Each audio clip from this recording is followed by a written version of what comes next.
What is going on, everybody? It's the Frontz, and we're back again with our Monday Night Raw review for November 20th, 2017, the day after Survivor Series, with the Survivor Series fallout. But we get to before we get to Monday Night Raw, I have to make a little bit of a condolences to the Georgia Dome, in which my love for wrestling came from. The first match I saw when I was a kid, I was 7 years old. It was WCW Heavyweight Championship match, Bill Goldberg versus Hollywood Hogan. The first match I have ever got to see. What a match it was for the time. I've watched that match countless times. It still holds up for me to this day. It was the first taste of wrestling I ever got. I didn't know anything. I didn't know what the WWF at the time was. I didn't know what WCW was at the time. I didn't even know what professional wrestling was.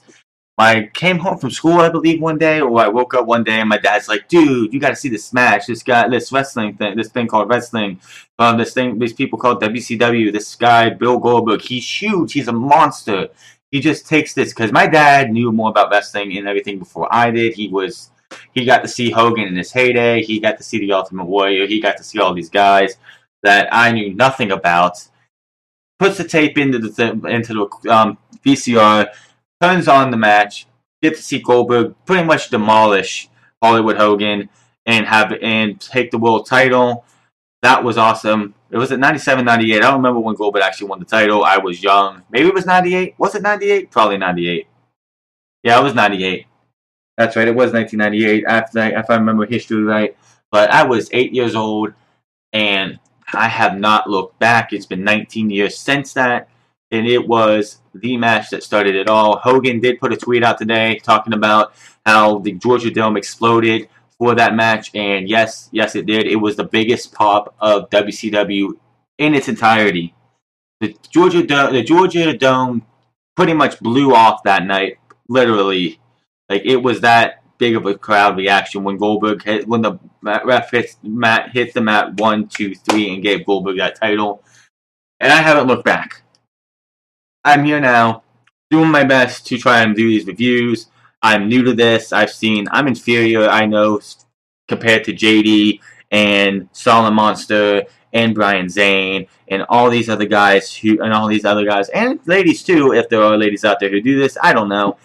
I just want to hopefully make my mark on this and have a good time doing it. Now, the show opens with who else but Stephanie McMahon, happy as can be. Team Raw won by one match, let's remind you. She comes out, welcomes us all to Monday Night Raw. I wish she would not do that. It's just so cringe that she does that. She comes out pretty much saying Raw decimated SmackDown. Raw is the superior brand. I would feel like it meant more if they won every match, but they only won by one. And I honestly don't think AJ Styles versus Brock Lesnar should be in that pool because that match was better than everything else. And it deserved to be set aside from the Raw versus SmackDown match. Yes, they're both on different brands, but that felt like what a champion versus champion should be. And that was that. Then, of course, she brings out her husband, Triple H. Triple H is sitting there in the ring, soaking up his good deeds, everything that he did. Before Triple H even gets to say a thing, you hear Kurt Angle's music hits. Kurt Angle getting down the ring faster than normal with a pissed off look on his face. He was not happy one bit whatsoever. He got in Triple H's face, and this is what he says. This is not Kurt Angle, the general manager, talking to you. This is the Olympic gold medalist, WWE Hall of Famer Kurt Angle, telling you that if you ever attack me from behind like you did last night, you can take this job and shove it, because I'm coming for you. We all know that's happening at WrestleMania.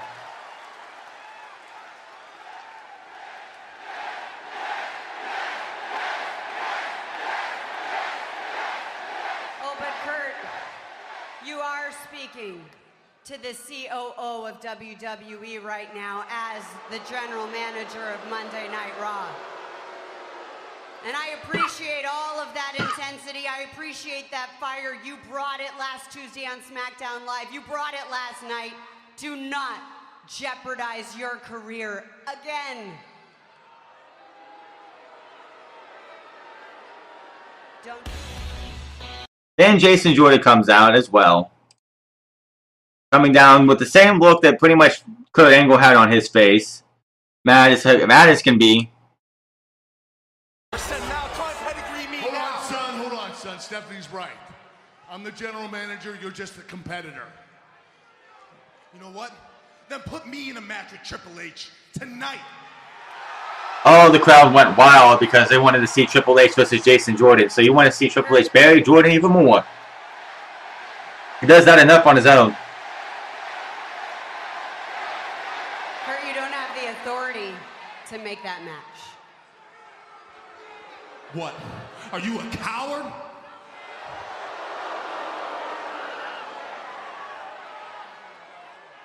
Triple H takes his jacket off, looking for a fight. Are you kidding me? Then Stephanie McMahon does what Stephanie McMahon always does, cuts down the talent. As she always does, so that's that. Jason, in the mood my husband's in tonight, he will absolutely tear you apart. He'll make a mockery of you.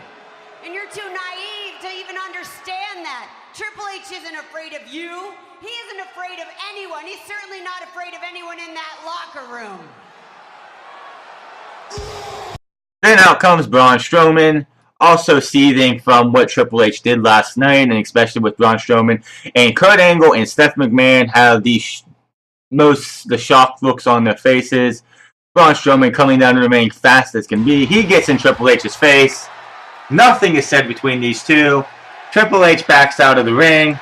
Crowd wants Braun Strowman and Triple H, which we'll get, of course. But Triple H gets to the ropes, gets out of the ring like a coward would, because, you know, Triple H is going to hold that off. We're not going to have anything between these two yet. This, I see, is going to happen at the Royal Rumble. Braun Strowman walks up to Triple H. Triple H backs down. Strowman follows him around the ring. And then Stephanie makes a match. Jason, since you want to fight so bad, since all of you are so bloodthirsty, tonight it's going to be Jason Jordan against Braun Strowman. So, yeah, that's Stephanie McMahon to a T right there. Making matches. And, of course, she also said Kurt Angle doesn't have the authority to make the match between Jason Jordan and Triple H, because of course he doesn't, because the only person who has that authority is Triple H and Stephanie or Vince McMahon. What is the point of Stephanie McMahon being on Monday Night Raw? All she does is cut the legs off of every male superstar on the roster who isn't named Triple H. This has gone on long enough. She is a cancer to the business.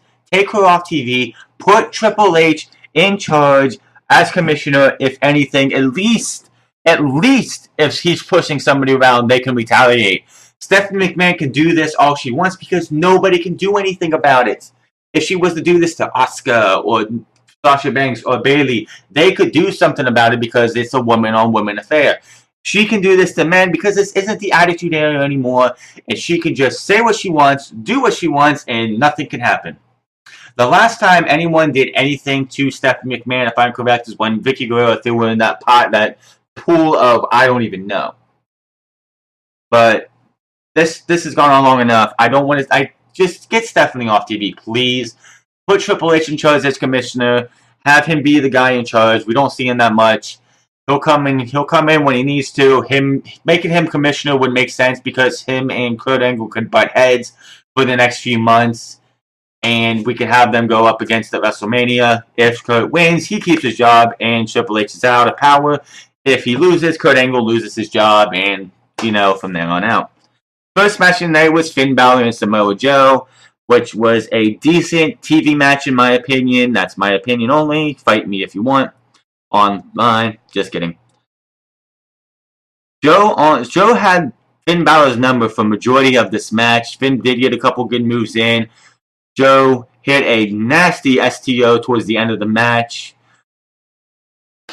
Balor got a suicide dive also on Joe. Joe also had a suicide dive on Finn Balor. Joe goes for an Uranagi, but Balor Balor reverses it into a sling blade. Joe sidesteps the drop kicks for a senton drop for a 2 count. Joe gets Balor in the coquina clutch, but Corey Graves mentioned that Balor had his chin into where when Joe went down, he could actually get out, which he did. He does hit the drop kicks on the double stomp on Joe from the floor from the mat. The match ends with Joe getting hit with the drop kicks. Balor going up for the coup de grace.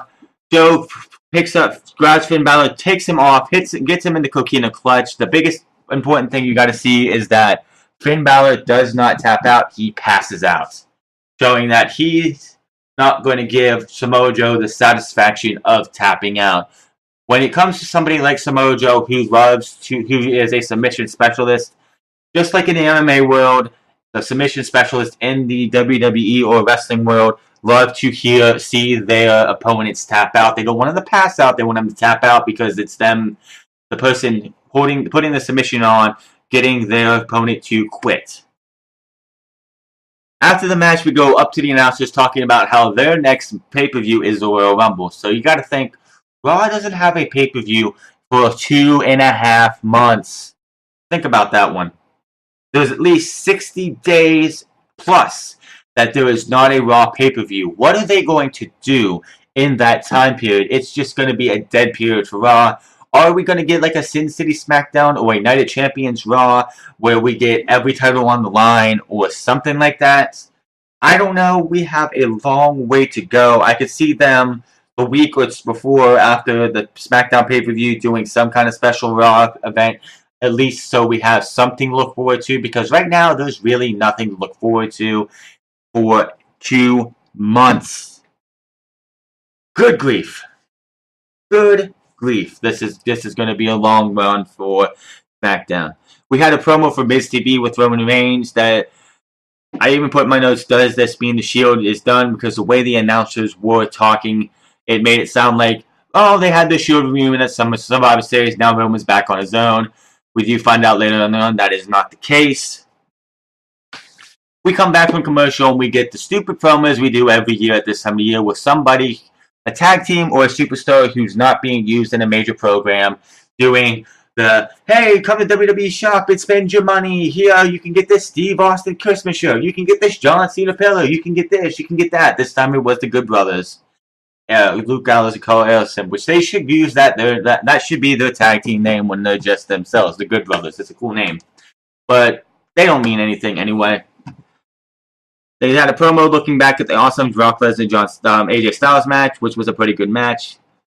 After that, we see Kurt Angle in the back walking. He gets confronted by Jason Jordan. Jason Jordan says, "Are you really going to let this match continue? I'm hurt." Kurt Angle's like, "You're hurt? But you went out there and said you're 100%. He's like, "Yeah, but I said that because Triple H was out there," and Kurt was like a little upset. It's like, you shouldn't have said that. But I can't cancel the match because it would make me look horrible as a general manager, so the match has to continue on. He hypes up Jason Jordan. Jason Jordan then's like, you know what? I'm not afraid of Braun Strowman. I'm going to beat Braun Strowman. When I'm done with Braun Strowman, he's going to tell horror stories of me. Give me a break. This guy, they want to make the biggest, baddest dude out there and make him be like his quote-unquote father. Not going to happen. This experiment has failed. Nobody likes Jason Jordan whatsoever. Turn this guy heel. I thought they were going to do something with that last night, but that didn't happen. Next up, we had Asuka versus Dana Brooke in what I thought, and I could have swore I heard JoJo say when Asuka was making her entrance, this is a women's submission match. It could have been Division, but I could have swore I heard women's submission. That's my fault. It could have been my ears. Dana Brooke pretty much does get a little bit of offense on Asuka, but Asuka just pretty much woman handles her the entire match. Finish comes with Asuka getting slapped by Dana Brooke. She beats the heck out of Dana. Kick to the head. 1, 2, 3. Dana Brooke's down and out, and Asuka wins. Why Dana Brooke still has a job in WWE, I will never know. This woman has to have some kind of pool in the back, some kind of heat, like dirt on Vince McMahon, Stephanie Shane, or somebody to still have a job over others who have been fired over the last 2 years, Emma included. How this woman is even employed, she is a waste of space, is beyond me. Next up was the Miss TV segment with Roman Reigns, which he came out, with his welcome to Miss TV opening part of the segment. Talked about how Baron Corbin had his fun in the sun, and now it's his turn. He is he's the better man, even though he lost. Calls out Roman Reigns, tries 3 times. Roman does not come out. And then the next thing you know, the Shield music hits. They make their way to the ring, and the Shield and the Miz Taraj have a confrontation. Oh, yeah, ladies and gentlemen, the Shield!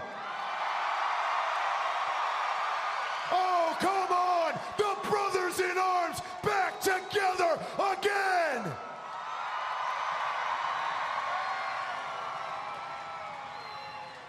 Oh, isn't it cute? It's just like old times, but there is one thing that is just bothering me, and I think right now is a good time to settle it. After all this time, I still haven't heard a thank you.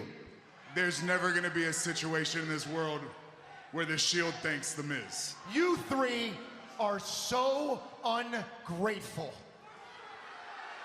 Hold up. Ungrateful?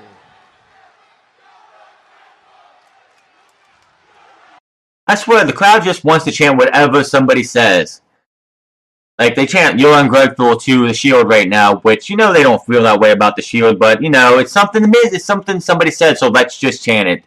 The WWE Universe, the WWE Universe are a bunch of sheep. You see that later on, too, when we have an in-ring segment with the rest of the women's division, pretty much.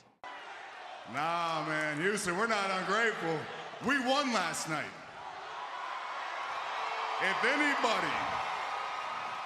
If anybody should be ungrateful, it's the guy who lost last night. Yeah. The Shield won and I lost, but I believe I'm the only one standing in the ring with this. Hey, you know what? I've actually been thinking about that, and I want to enlighten you on something. Everybody knows that it's only a matter of time before Ambrose and I get our hands back on the Raw Tag Team titles. Hold on. We didn't discuss this, so I just want to be on the same page. If you guys are going to have the tag titles, I don't want to be the only guy in the show without a title. No. We're not trying to leave you out. Hey, Miz has got a title. What do you say, Miz? You're not doing anything tonight. I'm free. Whoa!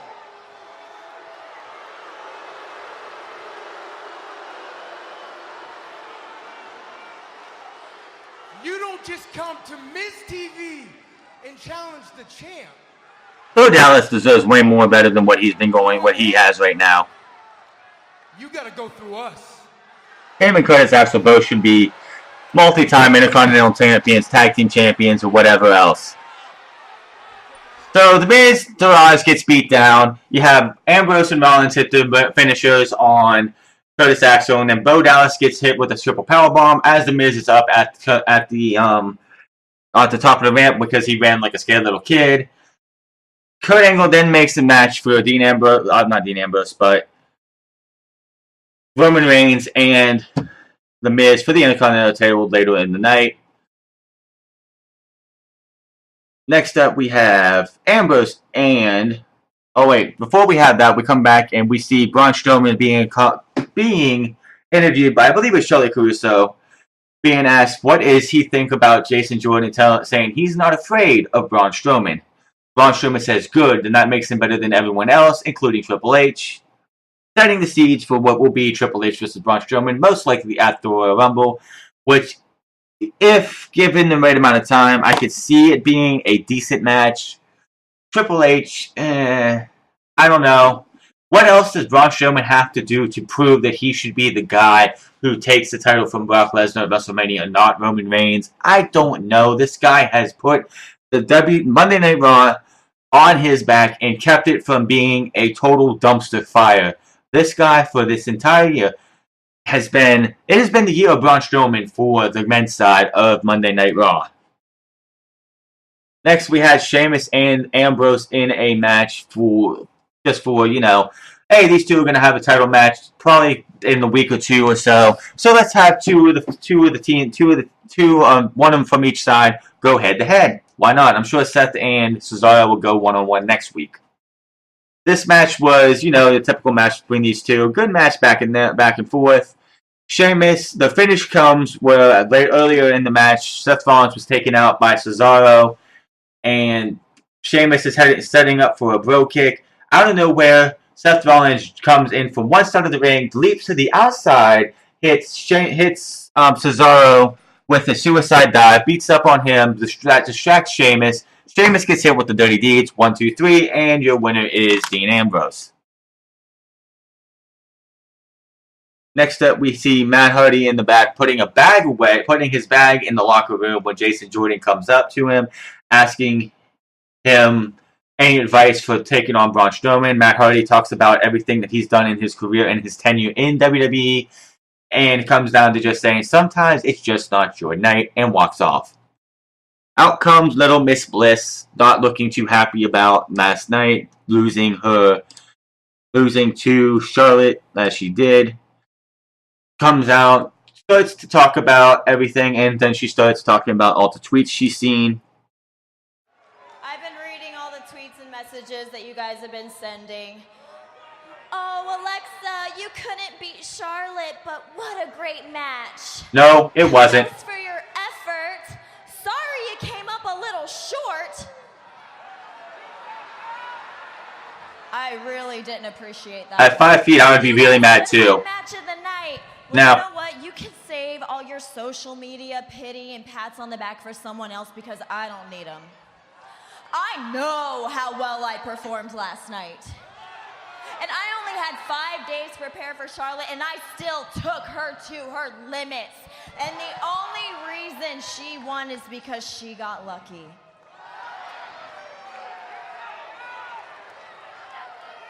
And I'm not gonna lie, Survivor Series just may not have been my night.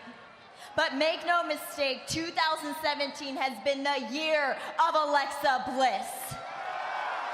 Ups and downs for sure. Then Mickie James comes out. Tired of hearing the same old worn out jibba jabba from Little Miss Biscuit Butt. Remember when I said earlier that WWE's the universe is a bunch of sheep? Well, she calls Alexa Bliss Biscuit Butt, so the entire crowd decides to chant Biscuit Butt. Can we please kill that? It is just stupid as can be. Chants like that are just dumb. We don't need them. It's not something that's needed in this day and age. And it just shows WWE Universe fans are sheep. Survivor Series is over. And tonight, it's back to Raw business, honey. And the only business I'm concerned with is that Raw Women's Championship. I agree. Next comes with Bayley. Alexa. 2017 has been your year. But the year ain't over yet, sister.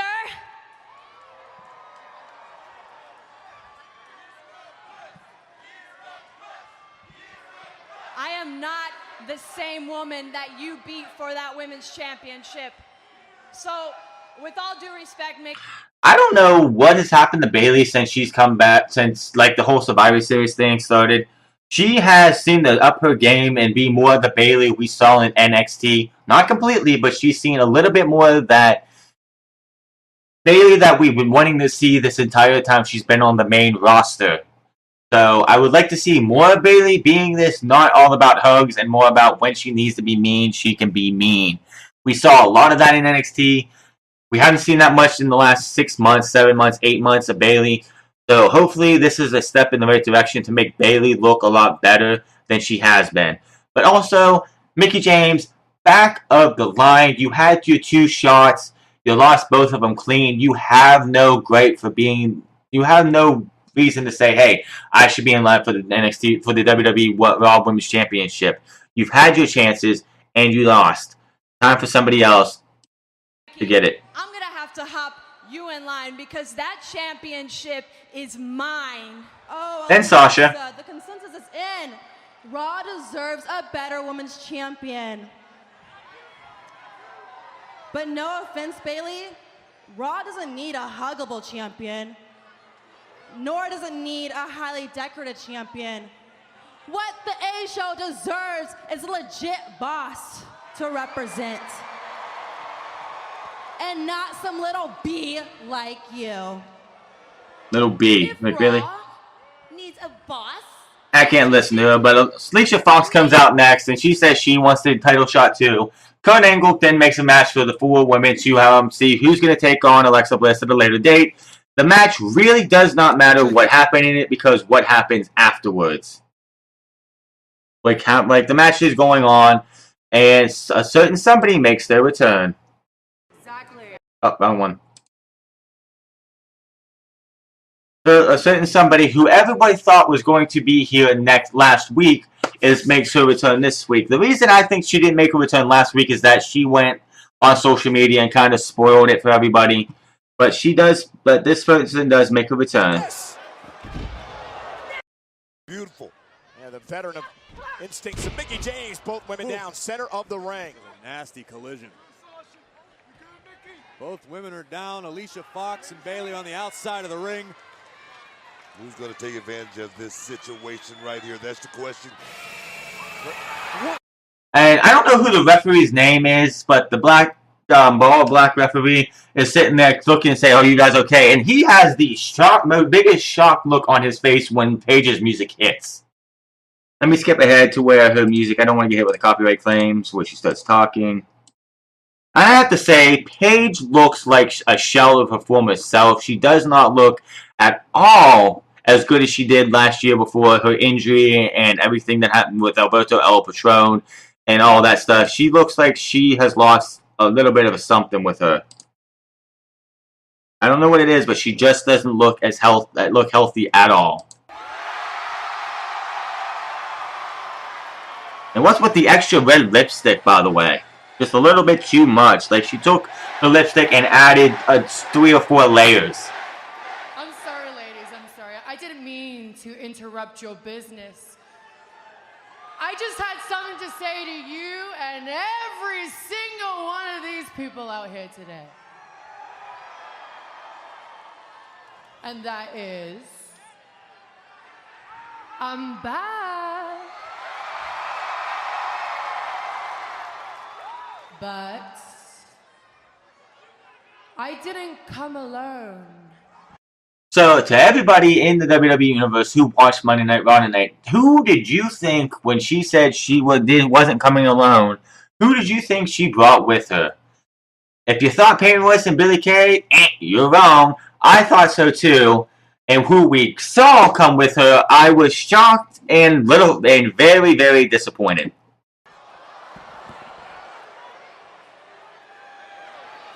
Sasha and Mickie can't figure out what is going on here. All of a sudden, Sonya Deville and Mandy Rose hits the ring. Corey, Sonya Deville. So Sonya Deville, Mandy Rose, and Paige beat the crap out of Sasha Banks, Bayley, and Mickie James. Alicia Fox runs like a scared little kitty, and I'm like, I have a couple problems with this. First off, yay, it's great to see Paige back. Hope she does well for the group, but where has Mandy Rose been for the last 7 or 8 months? The last time I saw Mandy Rose on NXT TV, she was like a jobber to, I believe, Asuka or Peyton Royce, Billie Kay, or Ember Moon.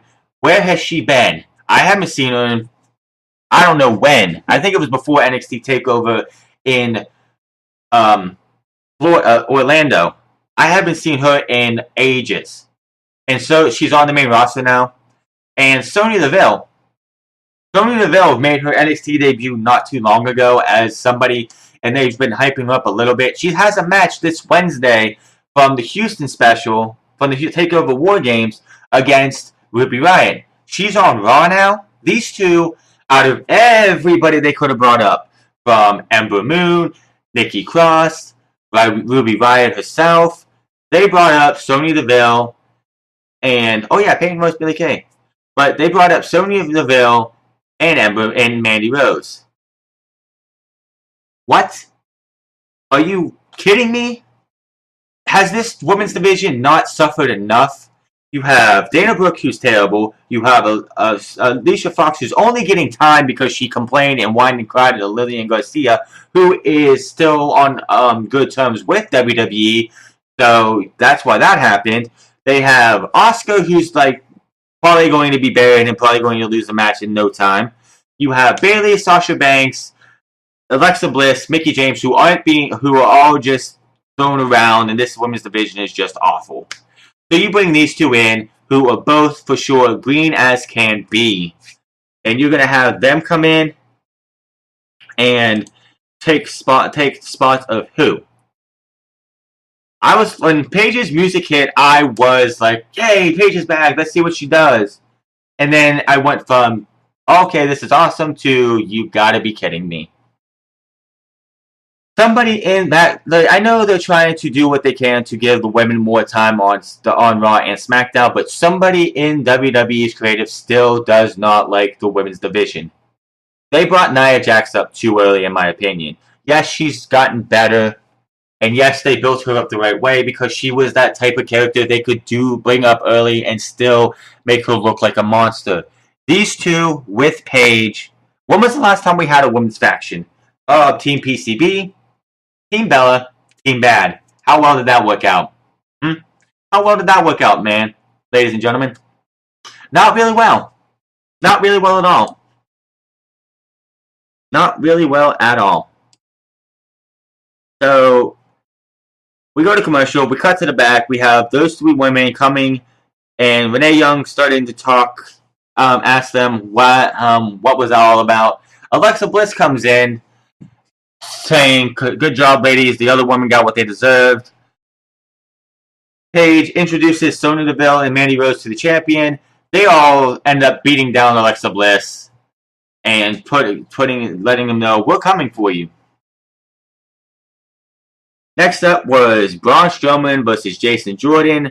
Jason actually started looking like he was going to do something. They start off circling the ring.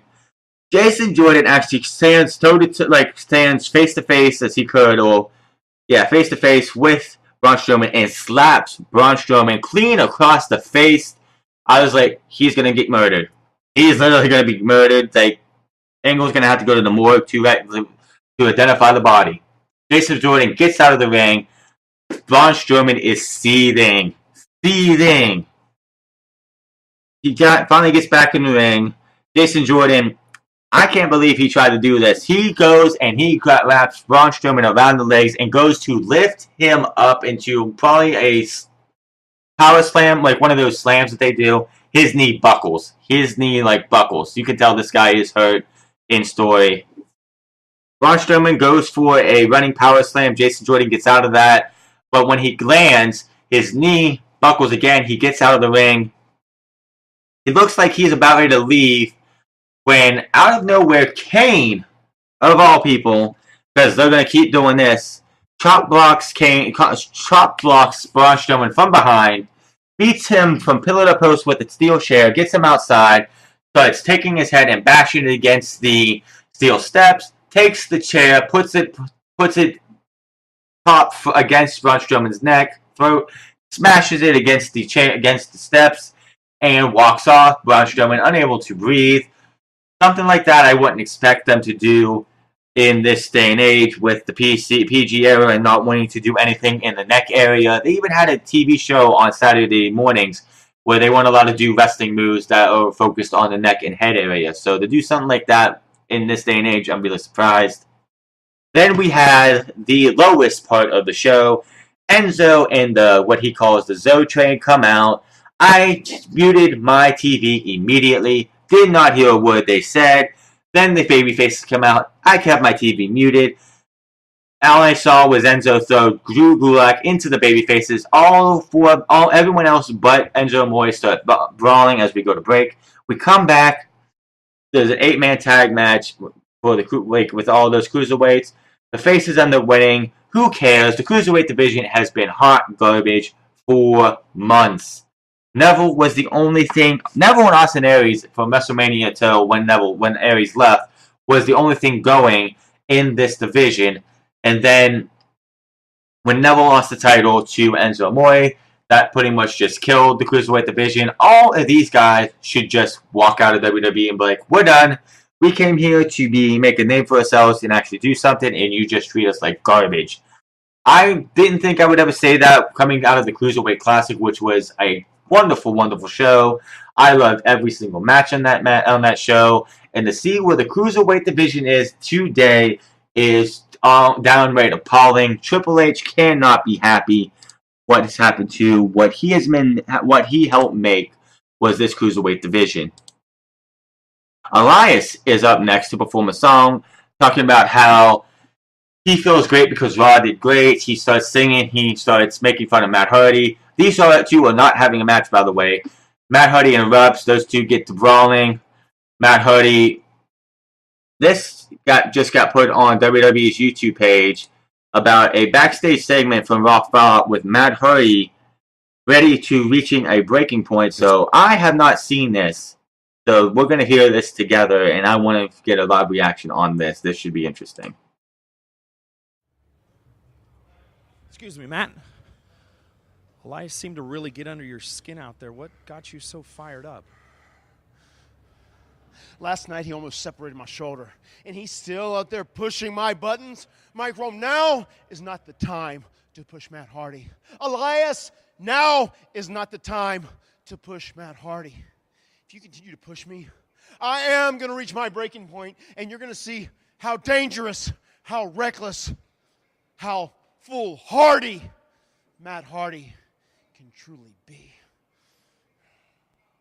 Matt Hardy looks like, will we see broken Matt Hardy before the end of the year? I don't know, and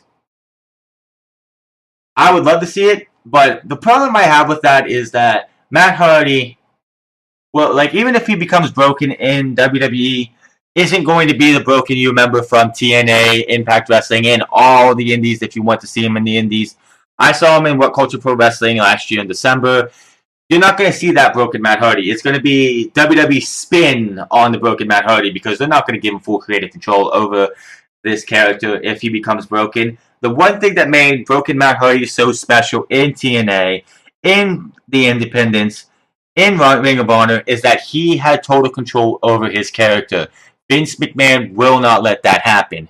So even if Matt Hardy is allowed to get the broken gimmick, which, from what I've seen and what I've heard, if Anthem doesn't contest it, he'll have the rights to the broken Matt Hardy gimmick, and there ain't nothing they can do about it.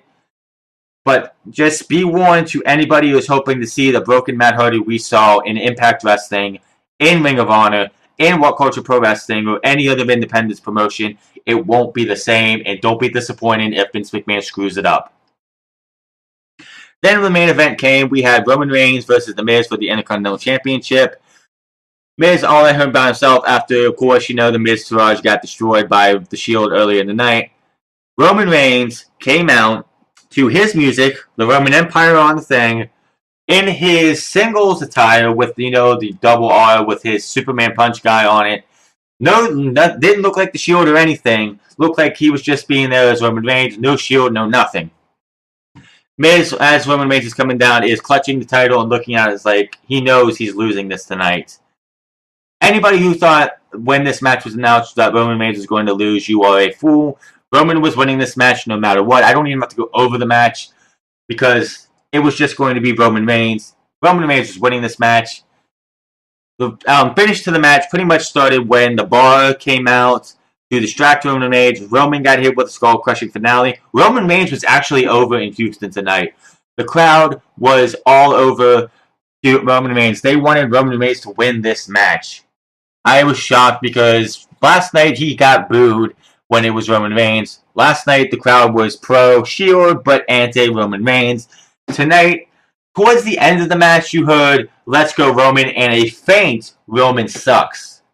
But for the most part of this match, they wanted Roman Reigns to win this match.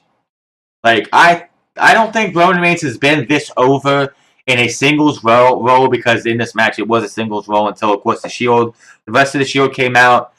This is the most over I've seen Roman Reigns since he's Superman punched Vince McMahon before the Royal Rumble in 2015 or 2016. It was 2016, yeah. When he Superman punched Vince McMahon, and leading up to that Royal Rumble, he was over wherever they went. Then they went to the Royal Rumble and screwed it all up with the way they booked that Royal Rumble. This night, he felt like he was more over. The crowd was hot for this match. They wanted Roman to win. You had a huge Roman chant. I never thought I would see Roman, but again, this is only temporary. Then it is Houston. When we get to Philadelphia, let me be clear. When we get to Philadelphia, Pennsylvania, the same place he won the Royal Rumble and was booed out of the building, ain't a soul in that building going to cheer Roman Reigns. Not a soul in that building. Period. He is going to get booed the second he steps out into that match. If his hand is raised by the ref, by The Rock, by anybody at the end of the night, and he is going to WrestleMania 34 to take on Brock Lesnar, he is going to be booed out of the building, and everything will go back to the way it was before the Shield. So, anybody who is a Roman Reigns fan, and I don't hate Roman Reigns, he does put in the effort, he does do what he can, but as anybody who thinks that Roman Reigns is over now and it's not going to be any different, next week I guarantee he's going to get booed. He is the Intercontinental Champion. The Shield came out and stopped him. Like, the bar was out there to help The Miz. Ambrose and Rollins came out to fend them off. Back body drop. I believe it was the Sheamus that was nasty as can be. Roman Reigns, Miz gets up, pretty much looking at Ambrose and Rollins, saying, "What are you guys doing?" Pretty much, how could you ruin this moment? Turns around into a spear, 1, 2, 3, and your new Intercontinental Champion. And by the way, the second Grand Slam champion of the Shield. Unless Seth Rollins had an Intercontinental title reign that I'm missing somewhere. The modern day Grand Slam champions, you have Dean Ambrose, who did it when he won the tag team titles with Seth Rollins, because I don't count the first time around with the Shield of him being a tag team champion, because he never defended it. It was just Roman Reigns and Seth Rollins. They never did the freeboard rule between those three, so I don't count it. They weren't going to do it this time either. So the second Grand Slam champion in the Shield, if Seth Rollins wins the Intercontinental title, this team will be the most successful champion. This is the most successful team of all the teams of all time, in my opinion, because they've won the WWE Championship multiple times, 2 Money in the Banks, 2 Grand Slam champions, Royal Rumble won by Roman Reigns, and 2 tag team title reigns. Seth has had 2, Dean's had 1, Roman's had 1. All 3 have won the United States Championship. Dean and Roman have won the Intercontinental title. If Seth wins the Intercontinental title, this faction will be one of the few factions in all of WWE history to hold every title in their era. I'm not talking about all time, to all the titles ever, but in the era that they're in. Was it a good show? Not really. This match was a better match than anyone probably thought it was going to be. Quite honestly, this match was... Miz brought his A game. Roman looked good too. This match was... It was a good TV match. Let's see what Roman Reigns had to say after his title win, which they do have a fallout, so we'll check that out here as soon as the commercial's over with. What's going to happen with the Shield from here on out? I say next week or the week after or a week after that, we will have the Shield regain the tag team titles. So they'll hold all 3 titles on Raw besides the world title. Let's see what Roman has to say. Congratulations, you are the new Intercontinental Champion. How do you feel? I feel good, man. You know, I've been fortunate enough to win a few different championships, and when I was out there, Ambrose, he was like, man, congrats at being a Grand Slam winner. I didn't even like take it all in, but to have the responsibility of being the Intercontinental Champion, it's not a secret that I've had a crazy couple of months, had a little bit of adversity. I missed some time, but this just goes to show that if you're passionate about something, if you love something, if you want to do something and you're persistent at it, no matter what happens, what kind of obstacle gets in your way, you can make it happen if you believe in it. So really, I just want to take this time to thank, all my supporters, all my loved ones, my mom, my dad, my family, my wife, all my kids, just being there, being my support system, because without this team, this great team I have, I would never have these opportunities. So I just want to say thank you. And it's just going to keep going, baby. We ain't stopping here. Open challenge coming in soon. Anybody can get it. Yes, sir. So wait a minute, is he going to do a Intercontinental title open challenge like John Cena did with the U.S. title? I could see that. That wouldn't be too bad for me. Let's see where that goes. If he actually does like an IC title open challenge after the Shield breaks up, or I don't know what they're going to do with that. But that is Raw for you. Was it a good show? No. This match, the final match was a good match for TV. So was the opening match. The rest was just you miss it. If you missed it, you didn't miss much. The opening segment, we need to lose Stephanie McMahon. Please, Vince, take Steph out of the commissioner role. Give it to Triple H. It gives you more reason for those two, Triple H and Kurt Angle, to go back and forth, butting heads left and right, because he's now Kurt Angle is like Triple H is now Kurt Angle's boss. Please let that happen. It would make more sense. And if Triple H starts going off on people, they can retaliate. Shane McMahon is able to take, people are able to retaliate to Shane McMahon, but they can't to Stephanie McMahon because she's a woman, and we don't want to have violence against women with this day and age that we're in. Changes need to be made. Stephanie needs to be taken out of power, and we need somebody new. But that is going to be all for me. Make sure to like, share, and subscribe. I will be back tomorrow for SmackDown Live. Hopefully AJ Styles does keep the WWE Championship. I don't see them taking the title off of AJ. I could see a screwy finish tomorrow that leads to Clash of Champions for these two, but that'll be in tomorrow's review. Until then, my name is The Frontz. You can find me on Twitter at The Frontz, and you can find me on Twitch.tv at The Frontz08 every Monday through Friday, sometimes on Saturdays, streaming any game that I feel like streaming. Make sure to check me out there, and I will see you guys next time.